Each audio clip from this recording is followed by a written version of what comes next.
जय माता दी। राधे राधे। आइए सुनते हैं सूर्यपुत्री माँ ताप्ती की यह कथा। कैसे अवतरित हुई थी धरती पर ताप्ती नदी।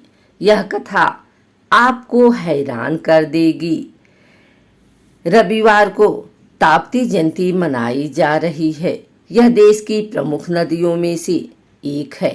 ताप्ती जन्मोत्सव आषाढ़ शुक्ल सप्तमी को मनाया जाता है। आइए सुनते हैं ताप्ती जी की जन्म की कथा।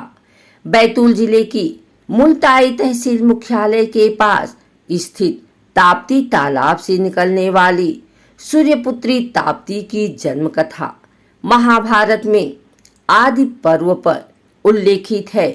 पुराणों में सूर्य भगवान की पुत्री ताप्ती, जो ताप्ती कहलाई, सूर्य भगवान के द्वारा उत्पन्न की गई। ऐसा कहा जाता है कि भगवान सूर्य ने स्वयं की गर्मी या ताप से अपनी रक्षा करने के लिए ताप्ती को धरती पर अवतरित किया था। भविष्य पुराण में ताप्ती महिमा के बारे में लिखा है कि सूर्य ने विश्वकर्मा की पुत्री संजना से विवाह किया था। संजना से उनकी 2 संतानें हुई, कालिंदिनी और यम। उस समय सूर्य अपने वर्तमान रूप में नहीं वरन अंडाकार रूप में थे। संज्ञा को सूर्य का ताप सहन नहीं हुआ, अतः वे अपने पति की परिचर्या अपनी दासी छाया को सौंपकर एक घोड़ी का रूप धारण कर मंदिर में तपस्या करने चली गई। छाया ने संज्ञा का रूप धारण कर काफी समय तक सूर्य की सेवा की। सूर्य से छाया को शनिचर और ताप्ती नामक 2 संतानें हुई। इसके अलावा सूर्य की एक और पुत्री सावित्री भी थी। सूर्य ने अपनी पुत्री को यह आशीर्वाद दिया कि वह विनय पर्वत से पश्चिम दिशा की ओर बहेगी। पुराणों में ताप्ती के विवाह की जानकारी पढ़ने को मिलती है। वायु पुराण में लिखा गया है कि कृत युग में चंद्रवंश में ऋष्य नामक एक प्रतापी राजा राज्य करते थे। उनके एक सौरढ़ को गुरु वशिष्ठ ने वेदों की शिक्षा दी। एक समय की बात है कि सौरढ़ राजपाट का दायित्व गुरु वशिष्ठ के हाथों सौंपकर जंगल में तपस्या करने के लिए निकल गए। वैभराज जंगल में सौरढ़ ने एक सरोवर में कुछ अप्सराओं को स्नान करते हुए देखा, जिनमें से एक ताप्ती भी थी। ताप्ती को देखकर सौरढ़ मोहित हो गए और सौरढ़ ने आगे चलकर ताप्ती से विवाह कर लिया। सूर्यपुत्री ताप्ती को उसके भाई शनिदेव ने यह आशीर्वाद दिया कि जो भी भाई बहन यम चतुर्थी के दिन ताप्ती और यमुना जी में स्नान करेगा, उनकी कभी भी अकाल मौत नहीं होगी। प्रतिवर्ष कार्तिक माह में सूर्यपुत्री ताप्ती के किनारे बसे धार्मिक स्थलों पर मेला लगता है, जिसमें लाखों की संख्या में श्रद्धालु नर नारी कार्तिक अमावस्या पर स्नान करने के लिए आते हैं। राजा दशरथ के शब्द भेदी से श्रवण कुमार के जल भरते समय अकाल मृत्यु हो गई थी।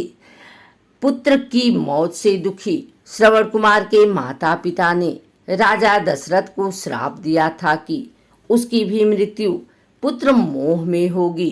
राम के वनवास के बाद राजा दशरथ भी पुत्र नोह में मृत्यु को प्राप्त कर गए, लेकिन उन्हें जो हत्या का श्राप मिला था, जिसके चलते उन्हें स्वर्ग की प्राप्ति नहीं हो सकी। ज्येष्ठ पुत्र के जीवित रहते अन्य पुत्र द्वारा किया गया अंतिम संस्कार एवं क्रियाकर्म भी शास्त्रों के अनुसार मान्य नहीं है। ऐसे में राजा दशरथ को मुक्ति नहीं प्राप्त हो सकी थी। राजा दशरथ द्वारा ताप्ती महात्म्य की बात बताई गई कथा का भगवान मर्यादा पुरुषोत्तम को ज्ञान था, इसलिए उन्होंने सूर्यपुत्री देवकन्या माँ आदि गंगा ताप्ती के तट पर अपने अनुज लक्ष्मण एवं माता सीता की उपस्थिति में अपने पितरों एवं अपने पिता का तर्पण कार्य ताप्ती नदी में किया था। भगवान श्री राम ने 12 लिंग नामक स्थान पर रुककर यहाँ पर भगवान विश्वकर्मा की मदद से 12 लिंगों की आकृति ताप्ती के तट पर स्थित चट्टानों पर उकेर कर उनकी प्राण प्रतिष्ठा की थी। 12 लिंग में आज भी ताप्ती स्नानागार जैसे कई ऐसे स्थान हैं जो कि भगवान श्री राम एवं माता सीता के यहाँ पर मौजूदगी के प्रमाण देते हैं। एक अन्य कथा के अनुसार दुर्वासा ऋषि ने देवल घाट नामक स्थान पर बीच ताप्ती नदी में स्थित एक चट्टान के नीचे से बने सुरंग द्वारा स्वर्ग को प्रस्थान किया था।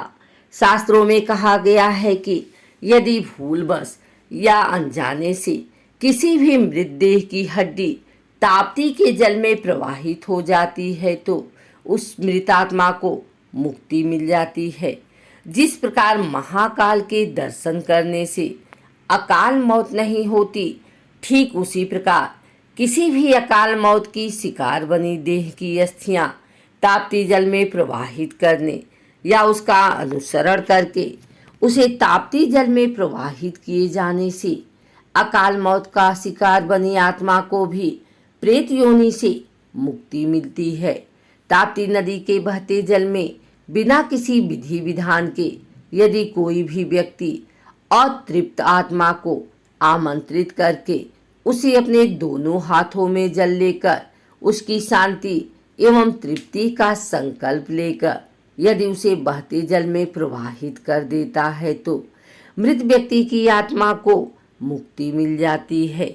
सबसे चमत्कारिक तथ्य यह है कि ताप्ती के पावन जल में 12 माह किसी भी मृत व्यक्ति का तर्पण कार्य संपादित किया जाता है। इस तर्पण कार्य को ताप्ती जन्मस्थली मुल्ताई में निःशुल्क संपादित किया जाता है। ताप्ती नदी के जल में मुल्ताई से लेकर सूरत तक कोई भी व्यक्ति किसी भी धर्म जाति संप्रदाय वर्ग का अपने किसी भी परिजन या परिचित व्यक्ति की मृत आत्मा का तर्पण कार्य संपादित कर सकता है। सूर्यपुत्री माँ ताप्ती भारत के पश्चिम दिशा में बहने वाली प्रमुख 2 नदियों में से एक है। यह नाम ताप अर्थात गर्मी से उत्पन्न हुआ है। वैसे भी ताप्ती ताप, पाप, श्राप और त्रास को हरने वाली आदि गंगा कही जाती हैं। स्वयं भगवान सूर्य नारायण ने स्वयं के ताप को कम करने के लिए ताप्ती को धरती पर भेजा था। यह सतपुड़ा पठार पर स्थित मुल्ताई के तालाब से उत्पन्न हुई हैं।